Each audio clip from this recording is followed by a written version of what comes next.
Monsieur le Président, chers collègues, c'est pour moi un réel honneur que de pouvoir prendre la parole au nom du deuxième plus grand parti politique de ce pays. Ce Parlement compte 96 nouveaux venus et nous devons aujourd'hui gérer l'héritage qui nous a été laissé par le prédécesseur, le point de départ et finalement l'héritage sous la précédente législature. Johan van Overtvelt, l'ancien ministre des Finances, parlait de l'héritage suédois. Et lorsque vous recevez un héritage, vous espérez avoir de bonnes idées. En revanche, quand il s'agit de l'héritage belge, l'héritage de la coalition suédoise voit principalement tomber des cadavres du placard parce que le budget, le déficit laissé est profond, la dette dont nous héritons est scandaleusement élevée parce que,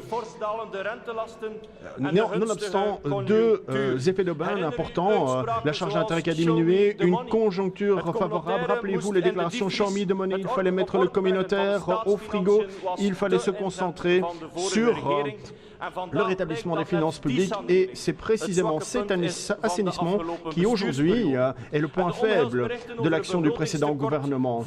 Et les mauvaises nouvelles ne cessent de se succéder. 7, 8, 10 dans l'intervalle, nous sommes à 11 milliards de déficit.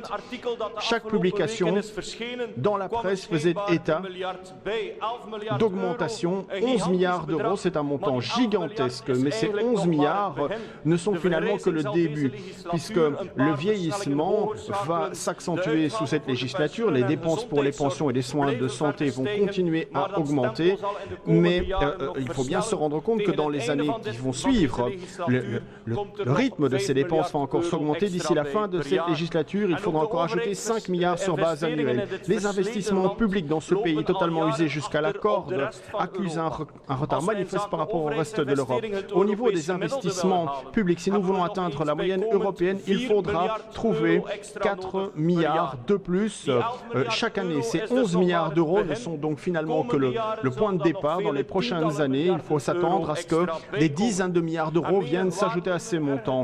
Et plusieurs observateurs sont profondément irrités de voir la réponse qu'apportent les parlementaires et les responsables. Depuis le 26 mai, on voit les politiciens qui se déplacent et préfèrent se livrer à des sujets politiques tout simplement pour pouvoir obtenir et défendre leurs intérêts politiques ou des politiciens qui s'occupent principalement de leur carrière politique et préfèrent finalement rejoindre l'Union européenne, le casino européen, le show où on parvient à s'en mettre plein les couilles. Verhofstadt, le terme est désormais Michel, sont aujourd'hui des responsables politiques qui sont avérés incapables d'améliorer la situation budgétaire de BI, mais n'éprouvent aucune difficulté à prévoir leur planification financière et budgétaire. En tant que nouveaux venus dans ce Parlement, comment pouvons-nous prendre cette institution au sérieux si ceux qui finalement ont pris toutes les décisions s'occupent principalement de leurs intérêts et de la manière dont ils peuvent quitter ce Titanic? Les Verhofstadt, Michel, Peters dans l'intervalle ont demandé l'asile politique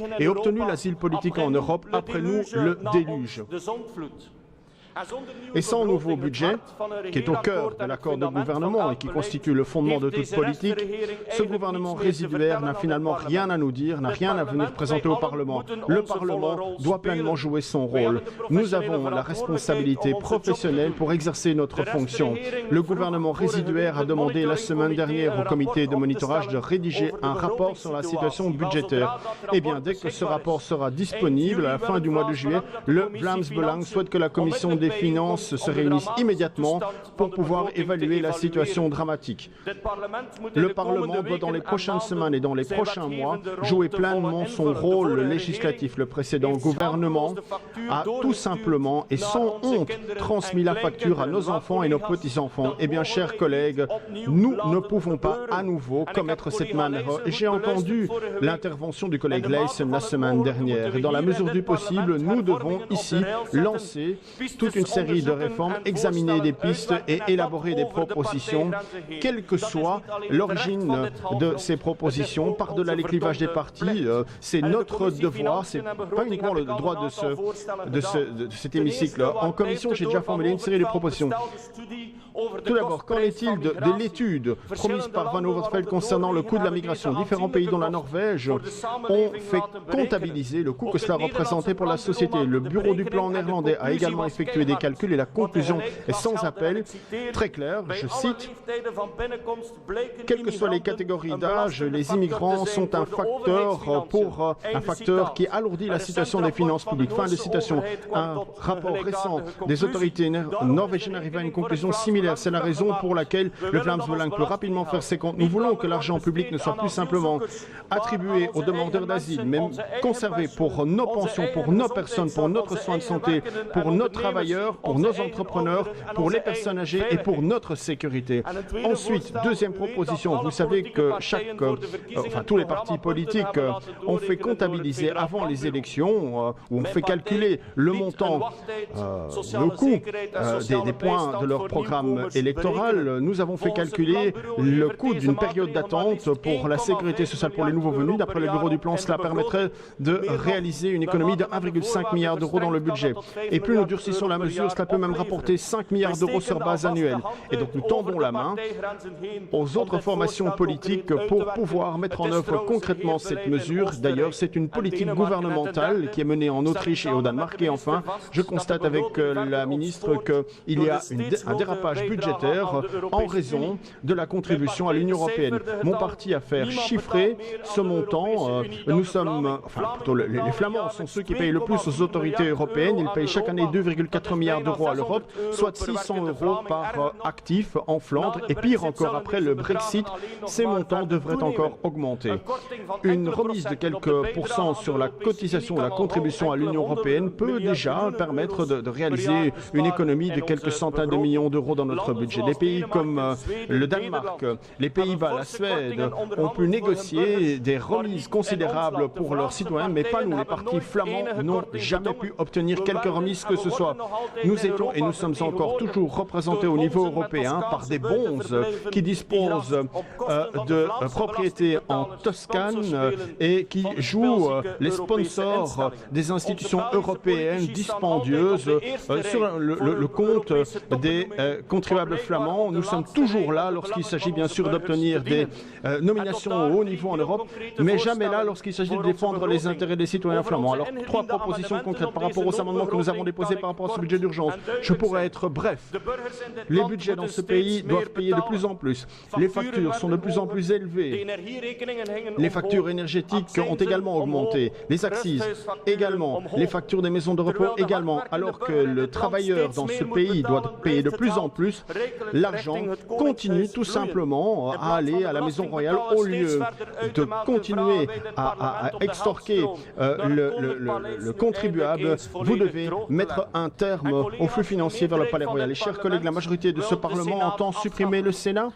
Le Sénat, c'est tout simplement une forme de café du commerce qui coûte assez cher, que nous avons hérité de plusieurs siècles.